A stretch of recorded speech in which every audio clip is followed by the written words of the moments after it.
नमस्कार, एक बार फिर से आप सभी का हमारे इस नए अंक में स्वागत है। मेरा नाम है देवेश। आज के इस अंक में हम बात करने जा रहे हैं वक्फ बोर्ड को लेकर, जो कि अब से मात्र कुछ घंटे बाद पार्लियामेंट के अंदर पेश कर दिया जाएगा। चूँकि कई सारे सोर्सेस के हवाले से ये खबर है कि आखिर में इसको आज ही पास करा लिया जाएगा और हो सकता है कि राज्यसभा में भी इसको किसी तरह आज या कल में निपटा लिया जाएगा। वैसे तो आज के लिए नहीं कह सकते हैं, चूँकि उसका कारण ये है कि इस पूरी चर्चा के लिए 8 घंटे का समय निर्धारित किया गया है। और देखने वाली बात ये रहेगी, क्योंकि जिस तरह कुछ लोग ये कहते हैं कि नीतीश कुमार और टीडीपी यानी कि चंद्रबाबू नायडू की जो पार्टी है वो हो सकता है इस बिल का समर्थन ना करे। मगर वीडियो की शुरुआत करने से पहले ये जान लेना चाहिए कि आज का ये वीडियो मुसलमानों के लिए उतना महत्वपूर्ण है जितना कि हिंदुओं के लिए भी, क्योंकि उसका रीज़न है कि कई सारे ऐसी संपत्तियां हैं जिनको लेकर, कई सारे ऐसे मंदिर हैं जिनको लेकर वह बोर्ड ये दावा करता है कि ये हमारी जगह है। और मुसलमानों के लिए ये टॉपिक वाकई में इतना महत्वपूर्ण है जिसमें लोगों को ये कह कर बलगराया जा रहा है कि आखिर वो आपकी ज़मीन छीनने के लिए कानून ला रहा है। जबकि मैं सीधा सा एग्जाम्पल आपको एक बताता हूँ कि इसका इस तरह के किसी भी टॉपिक से कोई लेना देना नहीं है। सबसे बड़ा कारण यही है कि जिनके भी ज़मीनें अपनी हैं उनको किसी तरह की चिंता करने की ज़रूरत नहीं है। और ये जो बिल लाया गया है ये ऐसे तबके के लिए लाया गया है जो गरीब तबके के मुसलमान हैं, उनको ये फ़ायदा पहुंचाने वाला बिल है। इसमें कई सारे वीडियोस सोशल मीडिया पर काफ़ी वायरल हैं, जिसमें कई सारे मुसलमान ये कहते नज़र आ रहे हैं कि पहले बिल तो आने दीजिए, हो सकता है कि वो हमारे हित में ही हो। और ये वाकई में ये उनके लिए ही है। इसमें किसी की संपत्तियां छीनी नहीं जा रही, बल्कि इसमें उन संपत्तियों का एक तरह से हम ये कह सकते हैं लेखा जोखा हो जाएगा जो अभी तक ऐसे ही चलती आ रही। और दूसरा ये भी है कि इसमें जो अवैध रूप से कब्जाई गई संपत्तियां हैं उसका ब्यौरा सरकार मांग रही है। अगर आपके पास ब्यौरा है तो उसमें देने में कोई गुरेज किसी को नहीं होना चाहिए। तो वक्फ बोर्ड जो है उसमें कई सारे संशोधन ऐसे किए जाएंगे और वक्फ बोर्ड के जो कानून है, जो क्लॉज हैं, वो सुनकर भी आप हैरान हो जाएंगे। क्योंकि कहा यह जाता है कि इसमें कोर्ट तक में आप केस नहीं कर सकते, इनके खुद के ही सब कुछ वकील, सारे जज, सब ये खुद ही है। वह बोर्ड जो है वो खुद में ही एक अपना फैसला निर्धारित करता है। तो आज इन्हीं पहलुओं पर चर्चा हम करने वाले हैं। मुसलमानों के लिए वीडियो काफ़ी इंपॉर्टेंट है क्योंकि ये जो बिल है वो आपके फ़ायदे के लिए है।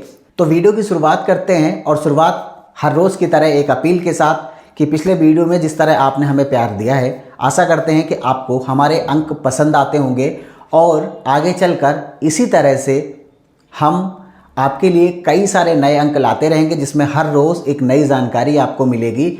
और वाकई में ये कंटेंट जो मैं लेकर आता हूँ इसके लिए खासा मेहनत करनी पड़ती है, एडिट करना है और तमाम सारी ऐसी चीज़ें हैं। तो एक अपील करना चाहता हूँ कि अगर आप हमारे साथ नए जुड़ रहे हैं तो चैनल को सब्सक्राइब जरूर कर लें, बेल आइकन ज़रूर दबाएं ताकि हर एक वीडियोस की नोटिफिकेशंस आप तक पहुंच पाए और हमारे हर एक कंटेंट को आप देख पाएँ।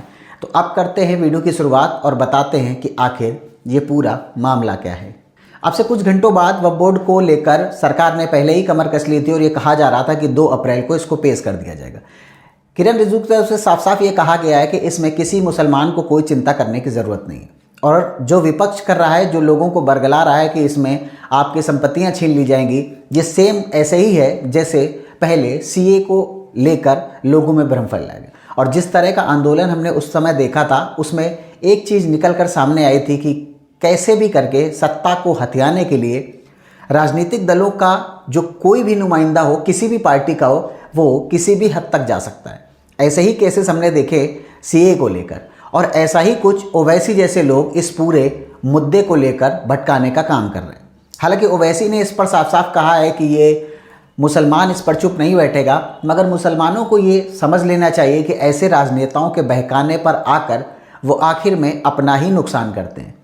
ओवैसी से किसी भी ऐसे लोगों का घर नहीं चल सकता है जो इसके आड़ में प्रदर्शन करें, और प्रदर्शन के जब नुकसान की भरपाई की बात आए तो वो उनसे ही की जाए।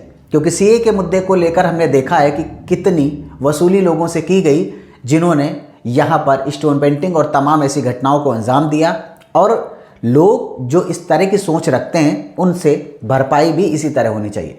तो लोगों को ये समझना चाहिए कि राजनेताओं के बहकावे में आने के बजाय सरकार की वो बात बारीकी से सुने जिसमें वो ये दावे के साथ कह रहे हैं कि ये वक्फ बोर्ड का जो कानून है ऐसे क्लॉज को ख़त्म करने के लिए जिसमें एक तरफा राज चलता है, जिसमें वक्फ बोर्ड की मनमानी होती है, और वक्फ बोर्ड के उन दावों को लेकर जिसमें पुलिस चौकियों से लेकर तमाम उन चीज़ों पर दावे किए जाते हैं। कहा तो ये जाता है कि वो कई सारी सरकारी संपत्तियों पर भी दावा ठोक चुके हैं। तो जब ये बिल आएगा तो उसको लेकर मौलानाओं की जो चिंताएं हैं वो तो बढ़नी है, क्योंकि अब वक्फ बोर्ड में जिस तरह के लोग घुसे हुए हैं उनको देखकर ऐसा ही लगता है कि वो वाकई में यहाँ पर संपत्तियों पर कब्जा करने की मनसा ही रखते हैं। इसीलिए है कि समय समय पर इस चीज़ का विरोध करते रहते हैं। मगर अब यहाँ पूरे खेल की बात हो रही है, और वो खेल है कि वाकई में क्या बीजेपी इसको राज्यसभा और लोकसभा में पास करा ले जाएगी, क्योंकि बीजेपी के जो अपने सांसदों की संख्या है वो 240 है, यानी कि बहुमत से कम, और उनके अलायंस को मिलाकर ये संख्या 290 तक हो जाती है, जिसमें चंद्रबाबू नायडू और उसके अलावा नीतीश कुमार की पार्टी का अहम रोल है। उसके अलावा चिराग पासवान की पार्टी है, उत्तर प्रदेश में अनुप्रिया पटेल की है, और तमाम जगह ओपी राजभर हैं। ऐसे तमाम घटक दल हैं जिनको लेकर पहले भी बयानबाजियां हुई हैं, और नीतीश कुमार के पिछले कुछ दिनों के बयान भी ऐसा ही कुछ दर्शाते हैं। और यही नहीं, बयान जो रामविलास पासवान के जो बेटे हैं उनके भी बयान चिराग पासवान के वो भी काफ़ी महत्वपूर्ण हो जाते हैं। मगर यहाँ जो केंद्र सरकार की तरफ से दमखम भरा जा रहा है कि हमको कई सारे इंडिया अलायंस के हिस्सों का समर्थन प्राप्त है, तो इसमें दो चीज़ें हो सकती हैं। अगर वो इस समर्थन की बात कर रहे हैं तो मेरा जहाँ तक अपना मानना है कि अगर वो किसी पार्टी की बात कर रहे हैं तो वो है बीजेडी। दूसरे नंबर पर अगर हम बात करें तो हो सकता है शिरोमणि अकाली दल, जिनका एक ही सांसद है, हो सकता है कि वो भी समर्थन कर दें, या हम यह भी कह सकते हैं कि और कई जगह उन्होंने कुछ ऐसी काट ढूंढ ली होगी, कुछ निर्दलीय सांसद भी हैं। मगर मुझे जहाँ तक ऐसा लग रहा है कि बीजेपी ने जिस तरह इसको पेश करने का एक दिन निर्धारित किया है, और यही नहीं, उसने अपने पूरे सांसदों को व्हिप भी जारी कर दिया है और सदन में मौजूद रहने को कहा है। इसकी जब कुछ घंटों बाद चर्चा शुरू होगी और जब इसके क्लॉज एक एक करके सामने आएंगे, तब ये जाकर सारी चीज़ें क्लियर होंगी कि आखिर इस पूरे मुद्दे पर बोल कौन कौन रहा है, इसमें क्या क्या नए तथ्य हैं और क्या क्या वाकई में जिनको बदलने की ज़रूरत है। सरकार अगर बिल लेकर आई है तो वाकई में सही भी है या नहीं।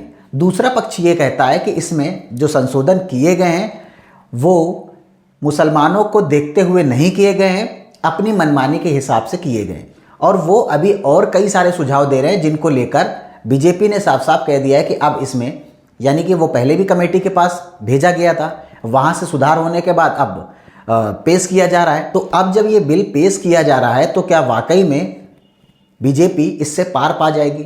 यहाँ दो चीज़ों को लेकर बहुत ज़बरदस्त पेच फंसता है।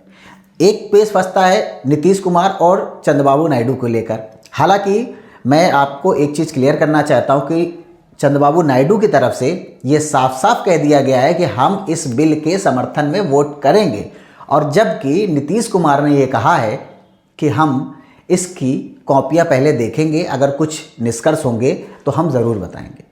नीतीश कुमार ये बात भली बात ही जानते हैं कि अगर हम इनका समर्थन इस बिल को लेकर करते हैं तो आने वाले विधानसभा के इलेक्शन में ऐसा ना हो कहीं हमको खामियाजा भुगतना पड़ जाए। मगर नीतीश कुमार को ये समझ लेना चाहिए कि अगर बीजेपी का आप इस बिल में साथ देते हैं तो बीजेपी आपको बिहार के वो तमाम हिंदू जो वोटर्स हैं, जो बाकी कम्युनिटी के वोटर्स हैं, वो हो सकता है कि आपके फेवर में वोट कर दें। और अगर आप किसी एक पर्टिकुलर धर्म या किसी दूसरे एंगल से देखकर चल रहे हैं तो हो सकता है इसमें नुकसान भी हो जाए। और यहाँ रोल एक और काफ़ी अहम हो जाता है जो कि है राज्यसभा का। राज्यसभा का गणित कुछ और ही कहता है, मगर बीजेपी ये कहती है कि उसको और कई सारे दूसरे दलों के कुछ ऐसे सांसद हैं, मैं नाम एक दो का लेना चाहूँगा, हो सकता है कि केरल से उनका समर्थन उनको हासिल हो जाए, या आम आदमी पार्टी के राज्यसभा की मेंबर स्वाति मालीवाल का हो सकता है समर्थन मिल जाए, हरभजन सिंह का भी समर्थन मिल सकता है, क्योंकि पिछले कई दिनों से ये बयान काफ़ी चर्चाओं में हैं। तो ऐसा ही लग रहा है कि बीजेपी ने इस पूरे मुद्दे को लेकर अपनी कमर कस ली है, और कमर कसने के साथ साथ उसने ये सोच भी लिया है कि इस बिल से कैसे निजात पाना है, इसको कैसे पास कराना है, और बस अब से कुछ घंटों में ये क्लियर हो जाएगा कि वाकई में मुझे एक चीज़ मैं और अपने वीडियो में क्लियर कर देता हूँ, मुझे 90% उम्मीद यही है कि इस पूरे बिल को ध्वनि मत से पास कराया जाएगा। तो जब ये बिल पास हो जाएगा हम अगला अंक आपके लिए ज़रूर लेकर आएंगे और उसमें इस बात को लेकर चर्चा करेंगे कि आखिर बीजेपी अगर इसको पास करा ले गई है तो उसका सबसे बड़ा कारण क्या है, और अगर नहीं तो उसके पीछे का लॉजिक क्या है। तब तक आप हमारे साथ बने रहें। चैनल पर नए जुड़ रहे हैं तो सब्सक्राइब जरूर करें, बेल आइकन ज़रूर दबाएं ताकि हर एक नोटिफिकेशन आप तक पहुंच सके। जय श्री राम, जय हिंद।